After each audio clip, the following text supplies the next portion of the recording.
باللہ من الشیطان الرجیم بسم اللہ الرحمن الرحیم الحمدللہ الذی لا یبلغ مدحتہ القائلون ولا یحصی نعماءہ العادون ولا یعدی حقہ المجتہدون الذی لیس لصفتہ حد محدود ولا نعت موجود ولا وقت معدود ولا أجل ممدود فطر الخلائق بقدرته ونشر الرياح برحمته الصلاة والسلام على الرسول المسدد المصطفى الأمجد المحمود الأحمد سيدنا ومولانا ومولى الكونين جد الحسن والحسين معاني أبا القاسم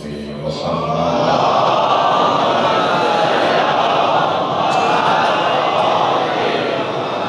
وآله الطيبين الطاهرين المعصومين الذين قال الله إنما يريد الله ليذهب عنكم الرجس أهل البيت ويطهركم تطهيرا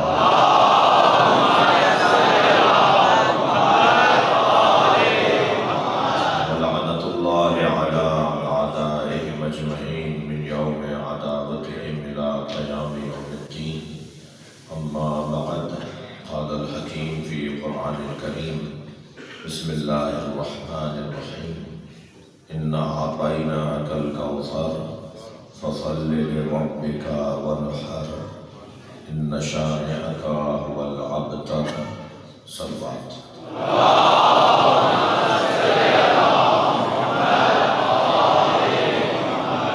التماس ہے ایک سورہ فاتحہ کی متوسط اخلاص حاضرین مجلس کے مرحومین خاص طور پہ سید مظفر علی شاہ موسوی و زوجہ مرحومہ مولانا سید مصطفی الحسن سید گلزار حسین شاہ موسوی سید رفیق حیدر شاہ موسوی و زوجہ مرحومہ آپ سب سے گزارش ہے کہ ان تمام مرحومین کے لیے اپنے مرحومین کے لیے سکھر میں خاص طور پہ جنہوں نے نیکیوں کے کام کیے اور آج ان کے کاموں سے ہم استفادہ کر رہے ہیں اور وہ آج ہمارے درمیان نہیں ہے ان کو شامل سورۃ فاتحہ خاص طور پر موسوی صاحب ڈاکٹر مسرور شاہ صاحب کے مرحومین کے لیے سورۃ فاتحہ تلاوت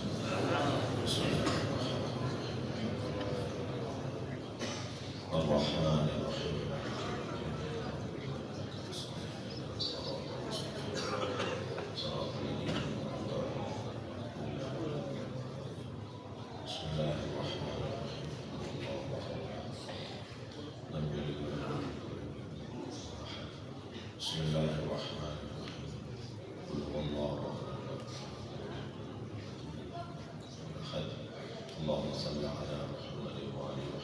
مغفرت کے لیے صلوات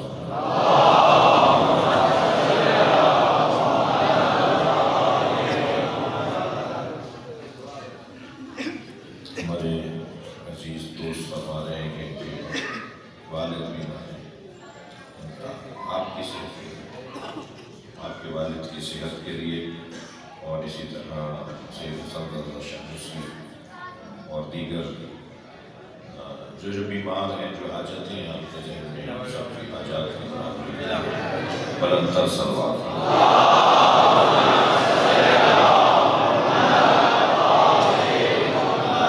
مسجد کے جو انتظامی امور دیکھنے والے زمانے اور رہنمائی کریں اوپر رستہ دکھائیں تاکہ یہ جو احباب کھڑے ہیں اوپر آ کے بیٹھ جائیں اوپر جگہ ہے جو احباب کو جگہ نہیں مل رہی بیٹھنے کے لیے اوپر آ جائیں گے ایک صلوات اور پڑھیں گے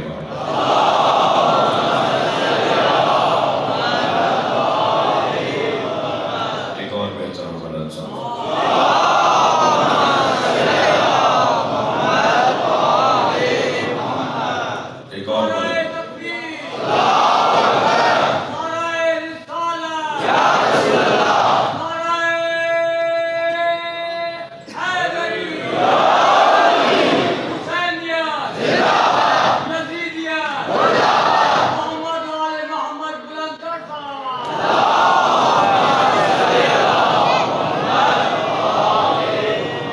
سورہ مبارکہ کوثر قرآن مجید کا مختصر ترین سورہ۔ اللہ نے قرآن میں سیدہ کا قصیدہ سورہ کوثر پڑھا۔ اللہ جب سیدہ کو یاد کرتا ہے تو کوثر کہہ کے یاد کرتا ہے۔ کوثر یعنی خیر ہی خیر، خیر کثیر، کوثر کثیر کے خاندان کا، یعنی خیر کثیر، جیسے اللہ خیر کہے وہ وجود سیدہ کا وجود۔ اللہ اپنے اس خلیج خاص سے خاص پیار کرتا ہے، اللہ کو خاص اپنی کنیز سے قرب ہے، اللہ کا قرب جناب زہرا کے پاس ہے۔ علماء کرام علم شاہ موسی صاحب بھی تشریف فرمائے، جناب مولانا علی بخش سجادی صاحب بھی تشریف فرمائے، روحانی صاحب بھی تشریف فرمائے۔ آپ سب کی صحت و سلامتی کے شاہ صاحبان بیٹھے ہوئے ہیں، سکھر کے تمام مومنین تشریف فرمائے ہیں، سنی بھائی بھی آئے ہوئے ہیں، ہماری جان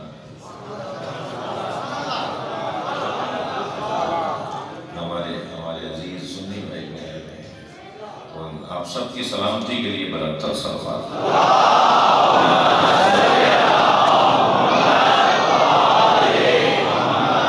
اللہ سیدہ کو یاد کر رہا ہے خیر کثیر کہہ کر، اور اللہ کا سیدہ سے جو کا خاص کنیز ہونے کا ایک رشتہ ہے۔ میں اگر یوں کہہ دوں کہ جو سیدہ کا اللہ سے قرب ہے، اور اس کائنات کے لیے جو اللہ نے سیدہ کو مقام عطا کیا ہے، میں لفظ اور بہتر کرتا ہوں جو اللہ نے سیدہ کا احترام کیا ہے،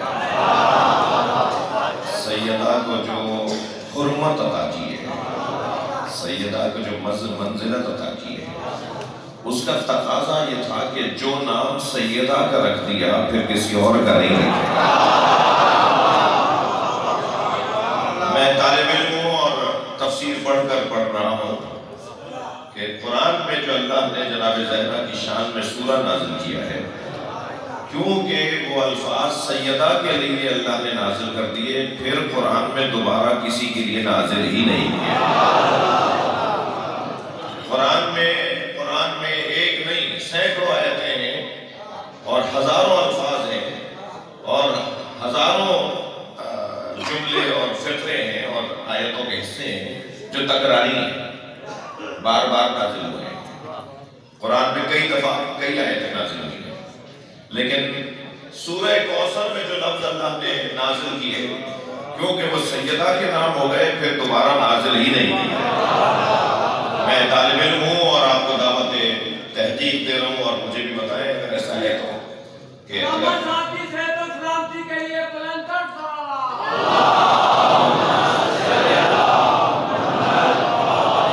پورے قرآن میں کوثر کا لفظ پھر نہیں آیا، اِنَّا أَعْطَيْنَاكَ کا پھر نہیں آیا، کوثر کا لفظ دوبارہ نہیں آیا، فَصَلِّ لِرَبِّكَ دوبارہ نہیں آیا، وَانْحَرْ کا لفظ دوبارہ نہیں آیا۔ اللہ نے جو نام جو چیزیں سیدہ کے نام کر دی پھر کسی اور کے نام نہیں کریں۔ لفظوں کو اور بہتر اور سجا لیتا ہوں، سورہ مبارکہ دہر میں، سورہ الانسان میں اللہ نے جنت کی ساری نعمتوں کا ذکر کیا ہے مگر حور کا ذکر نہیں کیا، جبکہ جنت کی نعمتوں میں حور بھی ہے، حوریں جی حوریں ملیں گی نا، جنت کی نعمتیں ہیں۔ سورہ دہر میں، سورہ انسان میں اللہ نے ہر نعمت کا ذکر کیا مگر حور کا ذکر نہیں کیا۔ کیوں نہیں کیا؟ اس لیے کہ سیدہ سے بات کرتا ہے، سیدہ سے بات کرتے ہوئے کسی حور کا کیوں ذکر ہوگا؟ صلوات پڑھے محمد و آل محمد۔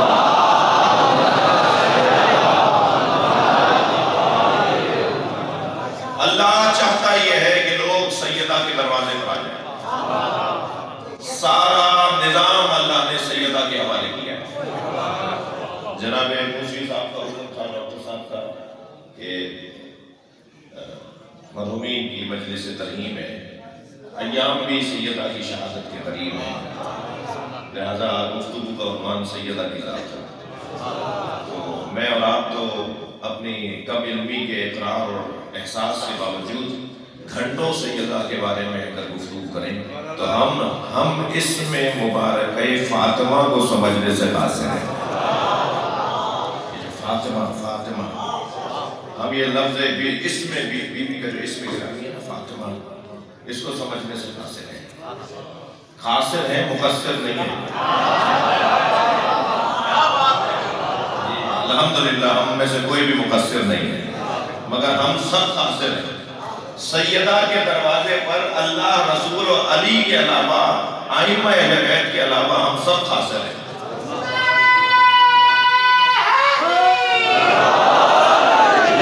مجبور ہیں، ہم جانتے ہی نہیں ہیں، ہمیں پتہ ہی نہیں ہے کہ مقام کیا ہے۔ ہماری مثال تو ایسی ہے، عزیزو تھک کے نہیں سنیے گا، ہماری مثال تو ایسی ہے جیسے کوئی سمندر کے کنارے کھڑے ہو کر سمندر کی تعریفیں کرے گا۔ اسے کیا پتا سمندر کی گہرائی کتنی ہے، اسے کیا پتا سمندر کی وسعت کتنی ہے، اسے کیا پتا سمندر کے اندر نعمتیں کتنی ہیں۔ ہم تو سمندر کے کنارے کھڑے ہو کر سمندر کی تعریفیں کر رہے ہیں، مگر یہاں میں افسوس بھرا ایک جملہ ضرور کہوں گا، بعض لوگ سمندر کے کنارے کھڑے ہو کر شفا نہیں پاتے، بیمار ہو کے لوٹتے ہیں۔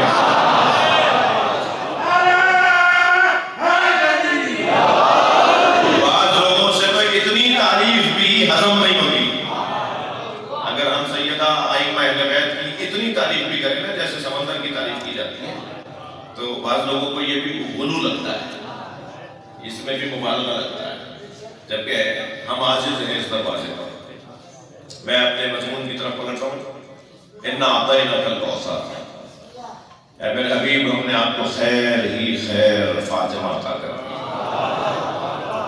اگر کوثر کا ترجمہ میں خیر کل کروں تو بھی ٹھیک ہے، کل الخیر کروں تو بھی ٹھیک ہے، خیر ہی خیر، مطلق خیر۔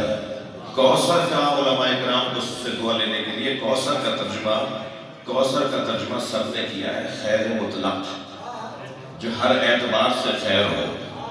اگر کوثر کا ترجمہ خیر مطلق کریں تو پھر خیر کا ترجمہ کیا کریں گے؟ میں اپنے بات کو روشن کروں، غدیر کا میدان تھا، سرکار نے فرمایا جو آگے چلے گئے انہیں واپس بلاؤ، جو پیچھے رہ گئے ان کا انتظار کرو۔ پہلے تو میں ایک جملہ ضرور کہوں گا، یہ کون سے مسلمان تھے جو نبی سے آگے چلے گئے تھے؟ سلوات پڑھنے ذرا محمد و آل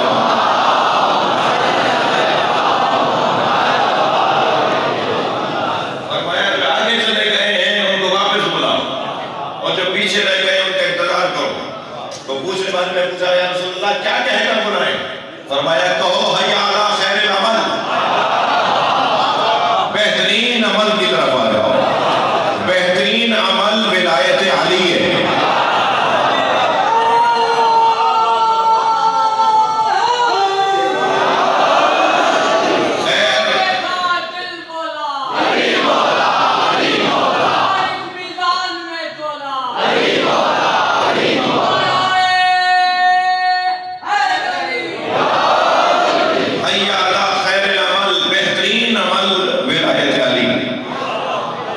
بہترین عمل ولایت علی۔ ہم نماز کے لیے بھی اگر خیر العمل کہتے ہیں نا، نماز کو بھی اگر خیر عمل کہتے ہیں تو وہ اس لیے خیر العمل ہے کہ اس کے پڑھنے والے کے دماغ پر علی کی ولایت حاکم ہے۔ ان کی نمازیں خیر العمل نہیں ہیں، لہذا وہ خیر العمل بولتے بھی نہیں ہیں نماز میں۔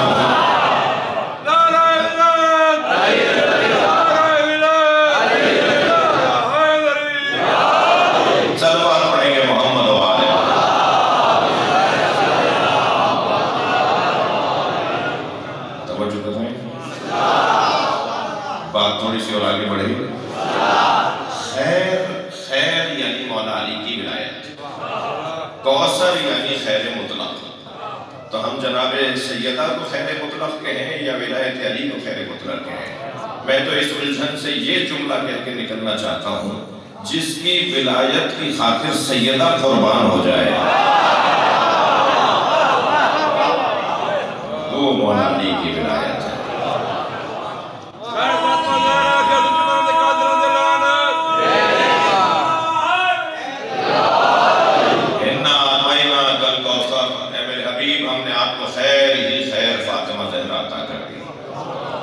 فَصَلِّ لِرَبِّكَ وَانْحَرْ، ترجمہ پہلے سن لیجئے، بس اپنے رب کا شکریہ نماز کی صورت میں ادا کریں۔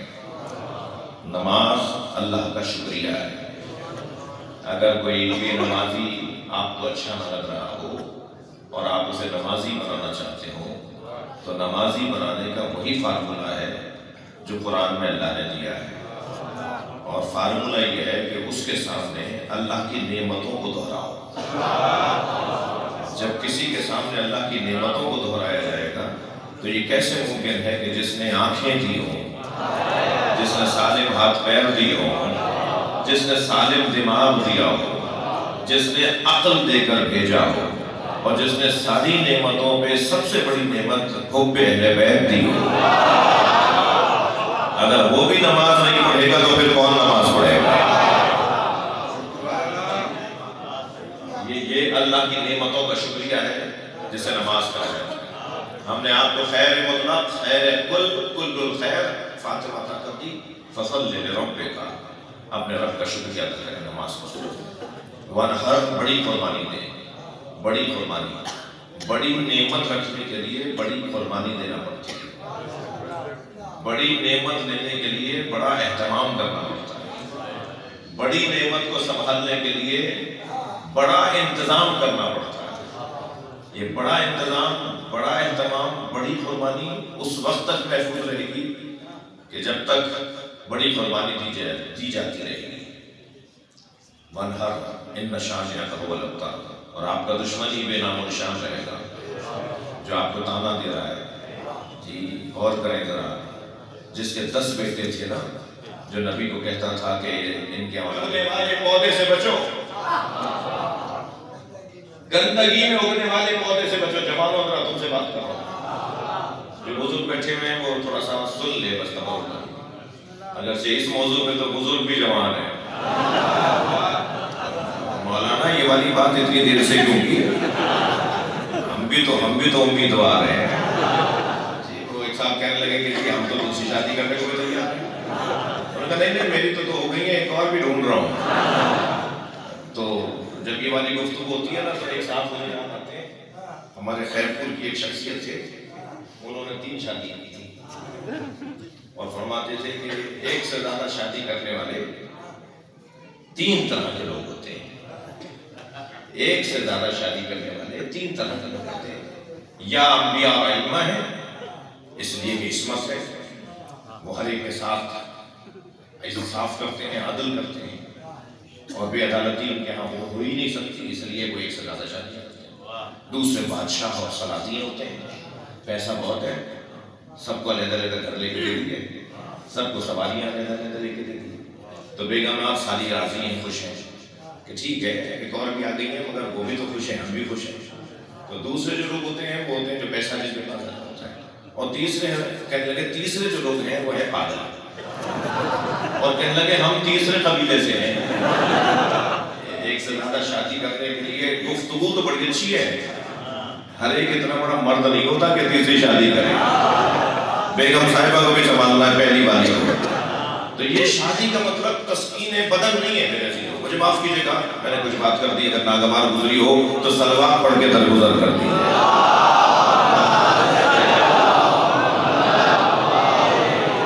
میں اپنے ایک بھی محترم سننے والے کو ناراض نہیں کرنا چاہتا۔ نصیحت اور بعض اور نصیحت کا یہ مطلب نہیں ہے کہ میں آپ کو چڑھا کے بھیجوں، توجہ ہے؟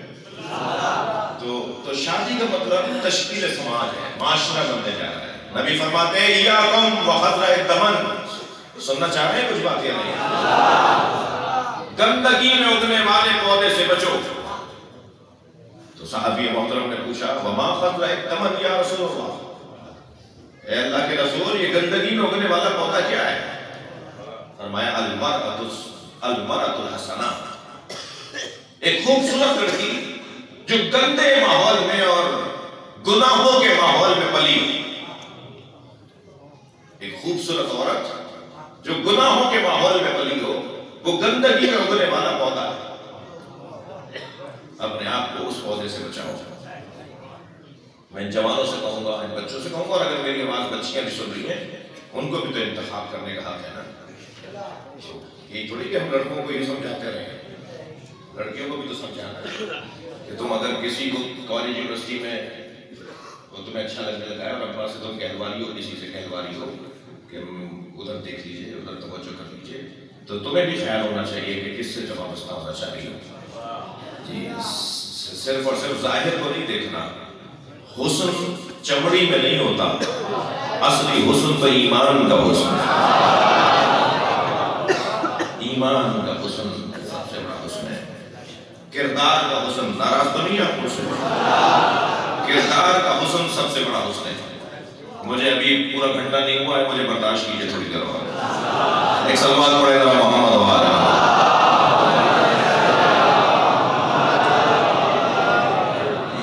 سب سے بڑا حسن ایمان کا حسن ہے.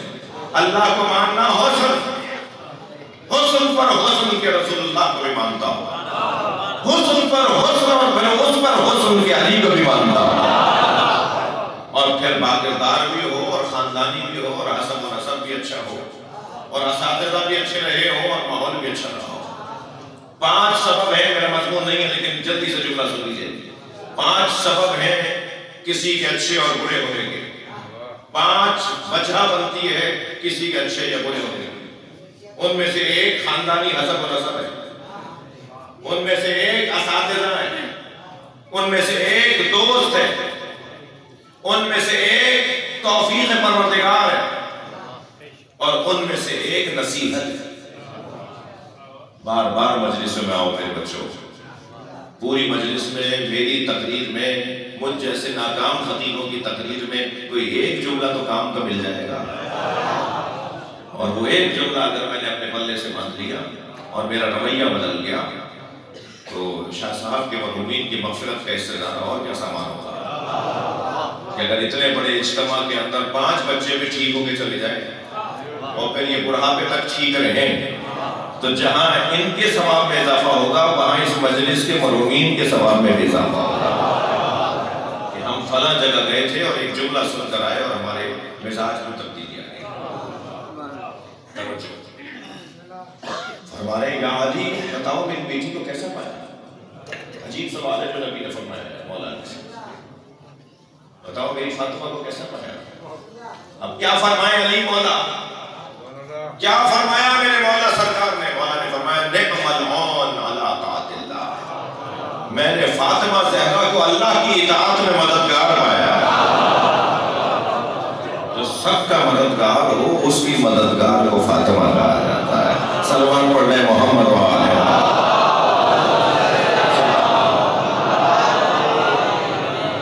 جی میرے عزیزوں، میرے کم سن ساتھیوں، خواتین کے چند روپ ہیں، چند کردار ہیں، چند تصویریں ہیں، چند عنوانات ہیں. ایک تمہید زندگی ہے، ایک اصل زندگی ہے، ایک نتیجہ زندگی ہے، ایک حسن زندگی ہے. یہ جو میں نے نام دیے ہیں یہ آیت اللہ جناب ذیشان احمد جوادی صاحب کی تعبیر ہے. فرماتے ہیں تمہید زندگی یعنی بیٹی جسے دیکھ دیکھ کر جینے کا دل کرے. جس گھر میں بیٹی نہیں ہے وہاں زندگی کے آثار نہیں ہے. جن گھروں میں بیٹیاں ہوتی ہیں وہاں گھروں کی رونق ہی کچھ اور ہے. بیٹی باپ کی ساری تھکان دور کر دیتی ہے. یہ باپ گھر میں داخل ہوتا ہے، بیٹا شاید کہیں کسی کونے میں موبائل لے کر بیٹھا ہوتا لیکن بیٹی سب کچھ چھوڑ کر آتی ہے، ابا کے ہاتھ سے بیگ لیتی ہے، پانی کا گلاس بھر کے پلاتی ہے، کھانے کا پوچھتی ہے، بستر اور کرسی آگے کر کے رکھتی ہے. بیٹی بیٹی ہے. میری اور آپ کی لاکھوں بیٹیاں نبی کی بیٹی پہ قربان. جب سرکار گھر میں داخل ہوتے ہیں تو فرماتے ہیں جب میں گھر میں تمام تر پریشانیوں کو لے کے داخل ہوتا ہوں، معاشرے کی پریشانیاں جب مجھ مصطفیٰ کو گھیر لیتی ہیں، جب سماج کی پریشانیاں مجھ مصطفیٰ کو گھیر لیتی ہیں اور میں پورے معاشرے کی پریشانیاں لے کر جب گھر میں داخل ہوتا ہوں تو فاطمہ کو دیکھ کر مجھے تبلیغ میں نیا جذبہ آتا ہوتا ہے.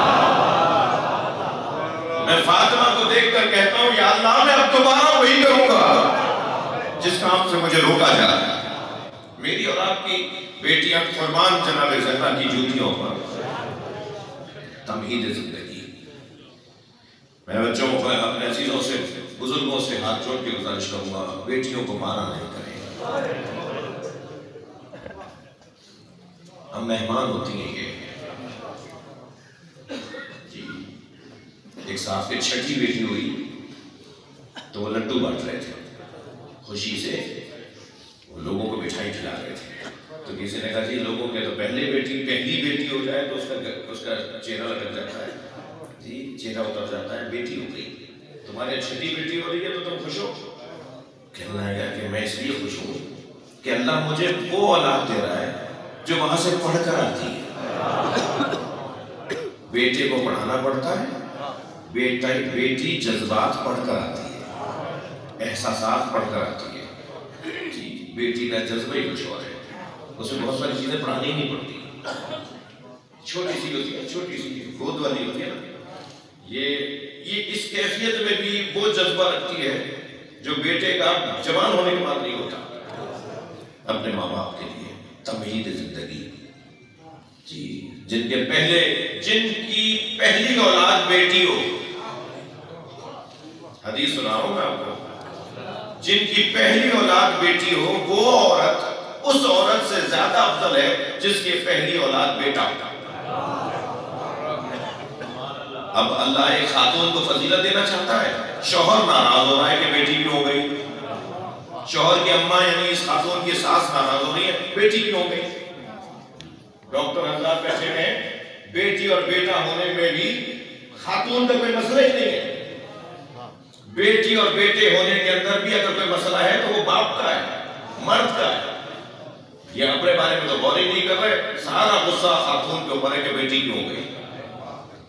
لیکن اگر پہلی بیٹی ہو رہی ہے تو اس عورت کی فضیلت اس عورت پہ زیادہ ہے جس کے یہاں پہلے بیٹا ہو رہا ہے۔ معصوم فرماتے ہیں جس نے 3 بیٹیوں کو جوان کر کے ان کے شوہروں کے گھر تک پہنچا دیا، اس کی جنت کی ضمانت میں مصطفیٰ دیتا ہوں۔ پتہ نہیں کہاں کہاں ہمارے یہاں کمزوریاں ہوں گی، اعمال میں، کردار میں، کیا معلوم یہ بیٹیاں ہی بخشوا دیں۔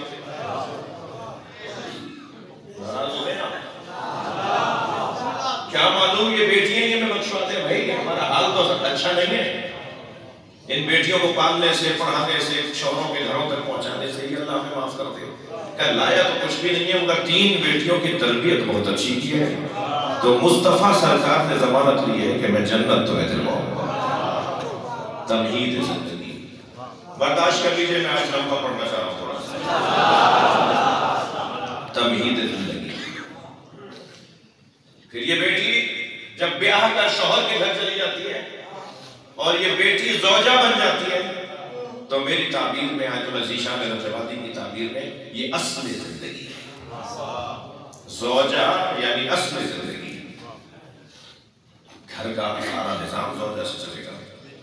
تم باہر کچھ بھی ہوگے، گھر میں حاکمیت ان کی ہے۔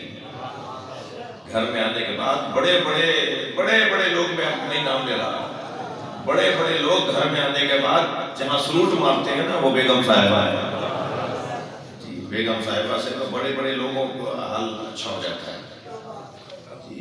نہیں یہ تو یہ اللہ نے نظام بنایا ہے۔ صلوات پڑھ لے برا محمد،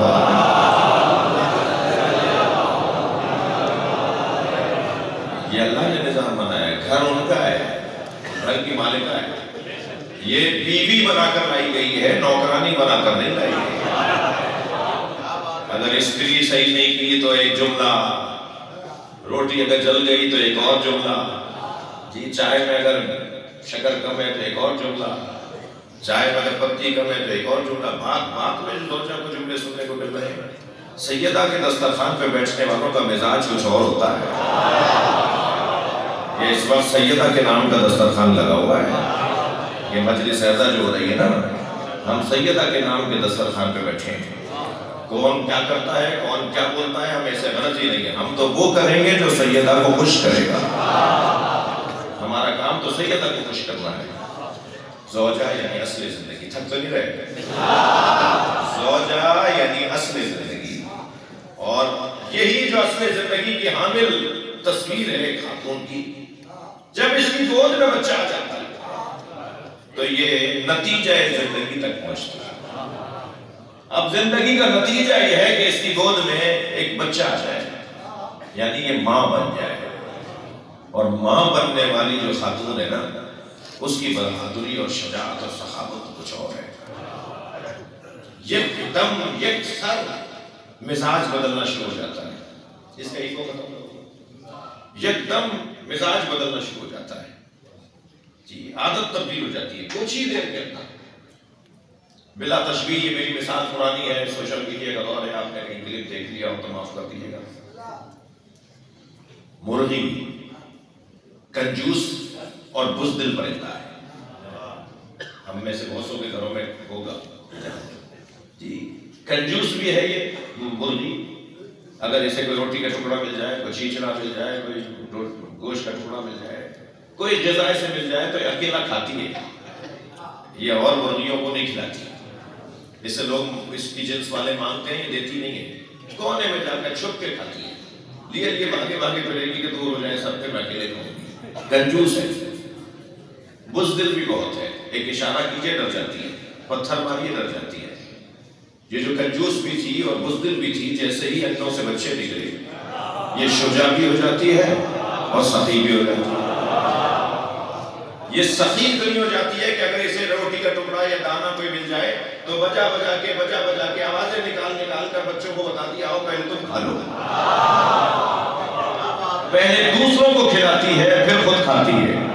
اور اسی طرح شجاع بھی ایسی ہو جاتی ہے کہ جو کل آپ کے اشارے سے ڈرتی تھی، آج کوئی اشارہ تو کر کے دکھائے. یہ بچوں کو لیے پھر رہی ہے، ساتھ لے کے چل رہی ہے. یہ چیل سے لڑ جاتی ہے، کتے بلی سے لڑ جاتی ہے. یہ انسانوں کو مارنے کو تیار ہو جاتی ہے، اس لیے کہ اسے کسی سے محبت ہو گئی ہے. اگر کسی سے محبت ہو جائے تو سخاوت بھی آ جاتی ہے، شجاعت بھی آ جاتی ہے. تبھی تو ہم اتنی مدت سے کہہ رہے ہیں کہ اہل بیت سے محبت کر لو تاکہ سخاوت بھی آ جائے، شجاعت بھی آ جائے. صلوات پڑھے محمد و آلہ.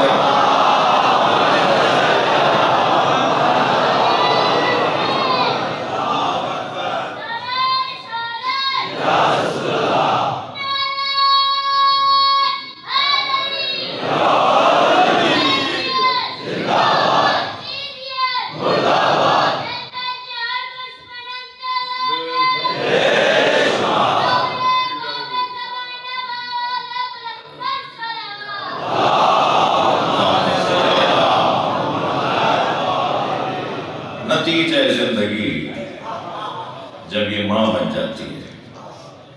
عزیزو، حضرت مریم کے ہاں اصل زندگی نہیں ہے، لہذا وہ مقدس ضرور ہے مگر خواتین کے لیے آئیڈیل نہیں ہے. جی، حضرت عیسیٰ کے ہاں اصل زندگی نہیں ہے. شادی نہیں کی نا تو عیسیٰ، لہذا حضرت عیسیٰ کے بعد کسی نمونہ عمل کی ضرورت ہے. اب نمونہ عمل وہ بنے گا جس کے اندر زندگی کے سارے پہلوؤں کا کمال پایا جاتا ہے. لہذا نمونہ عمل بنے تو سرکار بنے، نمونہ عمل بنے تو مولا علی بنے، خواتین میں نمونہ عمل بنے تو سیدہ بنے. مگر جس بی بی کے ہاں تمہید زندگی ہے، یعنی بیٹی ہے، نبی کی بیٹی ہے، جس کے ہاں اصل زندگی ہے علی کی زوجہ، جس کے ہاں نتیجہ زندگی ہے یعنی حسنین جیسے بچوں کی ماں، اس کے ہاں یہ کمال پر کمال تو ہے مگر اس کے ہاں حسن زندگی نہیں ہے، یعنی اس کا کوئی بھائی نہیں ہے. لہذا ایک ثانی زہرا کی ضرورت پڑے گی. اب ایک بڑی بی بی کی ضرورت پڑے گی جو زہرا کی ثانی ہو، جو زہرا کی تالی ہو، جو زہرا کے بعد ہو، اور وہ جو بھائی کی محبت میں اپنا سب کچھ قربان کر دے، وہ زینب ثانیہ زہرا، جناب زہرا اور جناب زینب. ان دونوں بیویوں پر غور کریں تو خواتین کے لیے کردار کا ایک حسین منظر بنتا ہے۔ ثانیہ زہرا بھی ہیں، شریکت الحسین بھی ہیں، نائبۃ الحسین بھی ہیں، عدیلۃ الحسین بھی ہیں، حسین کی عدل ہے، عدل بی بی کا لقب ہے، عدل حسین، یعنی ایک ترازو کے پلڑے میں عظمت امام حسین کو رکھیں، دوسرے ترازو کے پلڑے میں چلا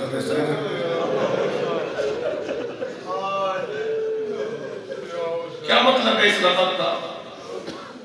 عدیلہ ہے جناب امام حسین کے لیے، ہم وزن ہیں جناب زینب امام حسین کے لیے، شریکت الحسین ہے، حدیث عشق دو وابست کربلا و دمشق، عشق کی دو ہی تو داستانیں ہیں، ایک کربلا ہے ایک دمشق ہے، یکے حسین رقم کرد دیگر زینب، ایک حدیث عشق کو حسین نے لکھا ہے، ایک حدیث عشق کو زینب نے لکھا ہے۔ آپ کی آنکھوں میں آنسو آ گئے، جن کے مذہب میں رونا جائز ہے وہ تکلف کر کے نہ روئیں، جب آپ بلند آواز سے روتے ہیں تو اس کا مقام کچھ اور ہے۔ ایک نے حدیث عشق کربلا کی ریت پر لکھی ہے اور ایک نے حدیث عشق کوفے کے بازار میں لکھی ہے، ایک نے حدیث عشق کربلا کی زمین پر لکھی ہے اور ایک نے حدیث عشق شام کے بازار میں لکھی ہے۔ آپ کی آوازیں بلند ہیں، ایک نے حدیث عشق عراق کی زمین پر لکھی ہے اور ایک نے حدیث عشق دربار شام میں لکھی ہے، اور ایک اور جگہ پر بھی حدیث عشق لکھی گئی ہے، وہ ہے زندان شام۔ اجرکم اللہ، اجرکم اللہ، اللہ کسی بات میں نہ رلائے۔ جناب زینب کے القاب میں آپ کی آوازیں بلند ہیں، اللہ آپ کو اجر عطا فرمائے۔ سکھر کا تاریخی مجمع ہے، اگرچہ چند مہینے پہلے میں حاضر ہوا تھا، مگر رات کے وقت کی مجلس میں آپ آفسوں سے آتے ہیں، تعداد بہت زیادہ ہے، جو جہاں ہے بی بی کے نام پر اگر ایک قطرہ اشک آنکھوں میں آ گیا تو یقین جانیے اس مجلس کی محنت سوارت ہو جائے گی۔ بی بی زینب کا ایک لقب ہے عقیلہ بنی ہاشم، بنی ہاشم کی عقل مند ترین خاتون، بنی ہاشم کی عقل مند ترین خاتون، عاقلہ نہیں عقیلہ بنی ہاشم۔ جی ہم بہت زیادہ مصیبت میں مبتلا ہو جائیں نا تو ہم اپنے عزیز سے کہتے ہیں بھائی مجھ سے بات نہیں کرو، مجھے کچھ سمجھ میں نہیں آ رہا۔ اگر مصیبتیں بڑھنا شروع ہو جائیں نا تو ہم کہتے ہیں مجھے کچھ سمجھ میں نہیں آ رہا، تم میرے بھائی سے پوچھ لو، میرے کسی عزیز سے پوچھ لو، مجھے چھوڑ دو، مجھے کچھ سمجھ میں نہیں آ رہا۔ خیمے جل رہے تھے، تبرکات لوٹ رہے تھے، سکینہ بی بی کا اپنی آنکھوں کے سامنے لٹتی ہوئی چادر دیکھی، جناب سکینہ کے گوہر گوشوارے چھینتے ہوئے ایک شخص کو جناب زینب نے دیکھا، جس نے اپنے بھائی کے بدن پہ دوڑتے گھوڑے دیکھے، جس نے اپنے بھائی کے بدن پہ دوڑتے گھوڑے دیکھے، جس نے جلتے ہوئے خیمے دیکھے، جس نے اپنی آنکھوں سے دیکھا کہ ایک شخص نے امام سجاد کے نیچے سے بستر کھینچا، جس بی بی نے ایسے منظر دیکھے، وہ بی بی امام سجاد سے پوچھ رہی ہے کہ ہمارے سر سے چادر اتار لی گئی ہے، خیمے جل رہے ہیں، بغیر چادر کے باہر جائیں یا انہی خیموں میں جل کے مر جائیں۔ اجرکم اللہ، عقل مندیاں جس میں قربان ہو، سمجھداریاں جس میں قربان ہو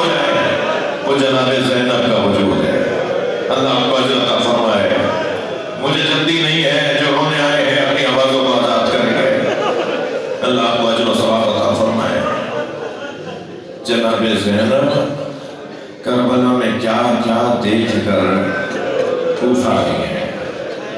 بی بی کو کتنی بڑی ذمہ داری دی گئی ہے، امام سجاد کو بچانا ہے، حسین کے بچوں کو سنبھالنا ہے، امام حسین کی زوجاؤں کا خیال رکھنا ہے، اس قافلے کو کوفہ پھر کوفے سے شام لے جانا ہے۔ کتنی سنگین ذمہ داریاں ہیں جو جناب زینب کے اوپر ہیں۔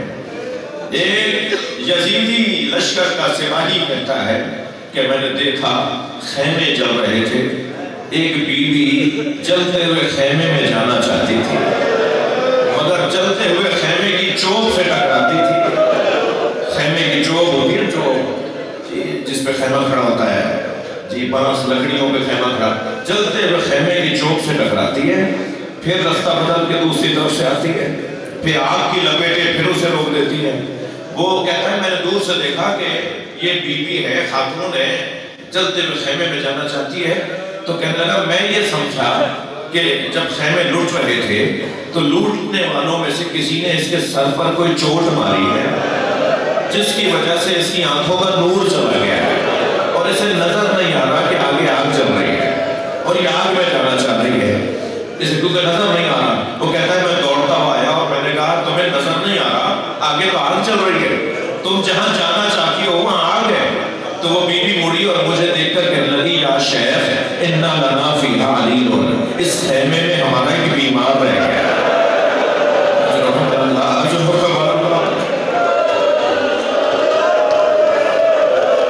وہ اپنے پیروں سے چل کے نہیں آ سکتا۔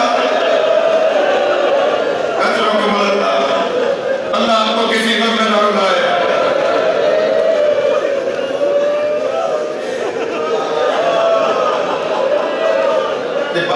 بعض اوقات رونے کے لیے ایک جملہ کافی ہوتا ہے، ضروری نہیں ہوتا کہ گھنٹے تک مسائل پڑھے جائیں۔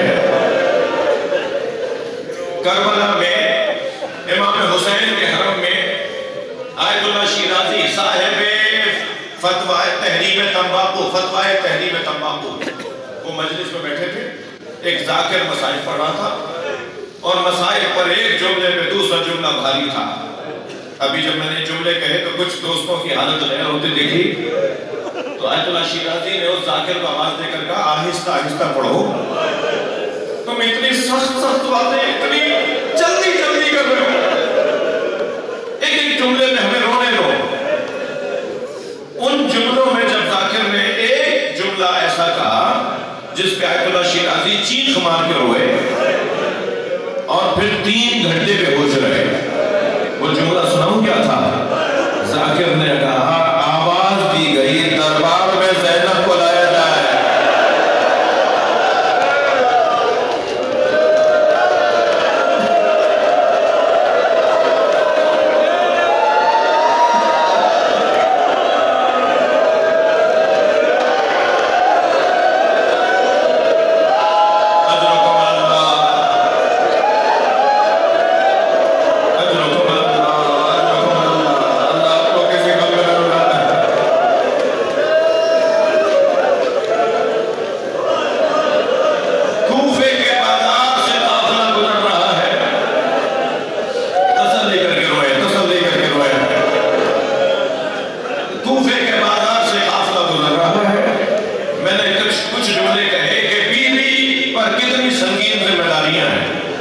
حسین مولا امامت کے امور سونپ کے گئے ہیں، امانتیں سونپ کر گئے ہیں۔ حسین مولا کے بچوں کو بچانا ہے، زوجاؤں کا خیال رکھنا ہے۔ شام غریبہ میں مجھے نہیں پتا پانی کہاں سے آیا، مجھے نہیں پتا پانی کہاں سے آیا، میری تحقیق نہیں ہے، مگر اتنا ضرور ہے کہ جب شام غریبہ آئی نا تو کھانا اور پانی آیا۔ جناب زینب نے کوزہ بھر کے پانی جناب سکینہ کو دیا، حسین کی بیٹی ہے۔ اللہ اکبر، فرمایا پھوپھی اماں آپ مجھ سے زیادہ پیاسی ہیں، پھوپھی اماں آپ مجھ سے زیادہ پیاسی ہیں۔ فرمایا سکینہ پہلے بچے پانی پیتے ہیں پھر بڑے پانی پیتے ہیں۔ جیسے یہ جملہ سنا نا، پانی بھرا کوزہ اٹھایا اور اندھیرے بیابان میں جانے لگے۔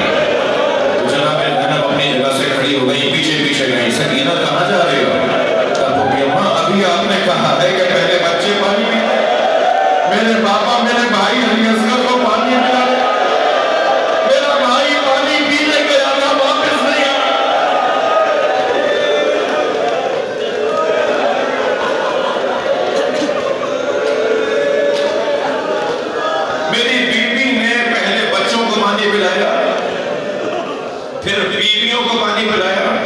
سنیں گے ساری بیویوں نے پانی پیا مگر جناب رباب پانی نہیں پی رہے. جناب رباب زوجہ امام حسین مادر حضرت علی اصغر وہ پانی نہیں پی رہی تھی. تو امام سجاد سے جا کے کہا زین العابدین بھابی رباب پانی نہیں پی رہی.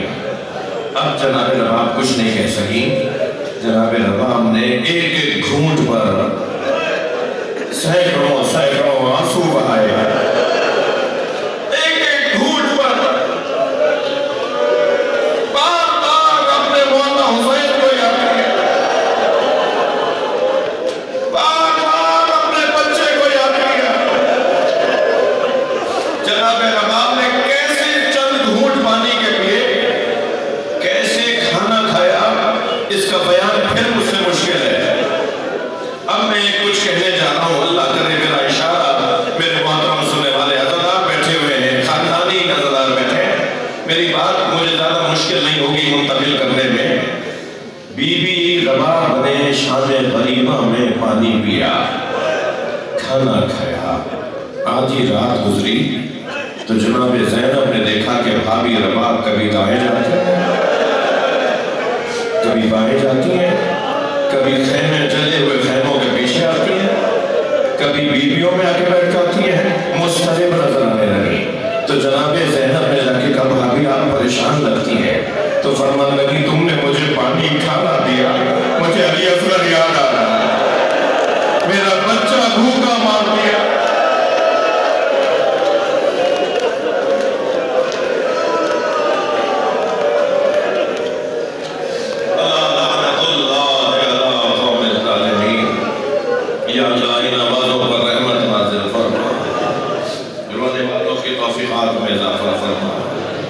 مرحومین مغفورین منظورین ڈاکٹر مسعود کے والدین عزیز و اقارب گھرانے کے مرحومین آپ سب کے مرحومین یا اللہ ان کی مغفرت فرما کوتاہیوں سے درگزر فرما اعلیٰ علیین میں مقام عطا فرما جنت الفردوس میں جگہ عطا فرما. پسماندگان کو ہم سب کو اپنے مرحومین یاد رکھنے کی توفیق عطا فرما. امام زمانہ کے ظہور میں تاجیل فرما. رحم اللہ من قرأ الفاتحہ. بسم اللہ الرحمن الرحیم الرحمن الرحیم ایاک نعبد و ایاک نستعین صراط الذین انعمت علیہم. بسم اللہ الرحمن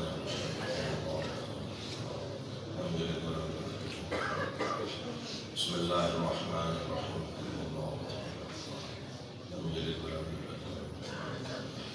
اللهم صل على محمد صلوات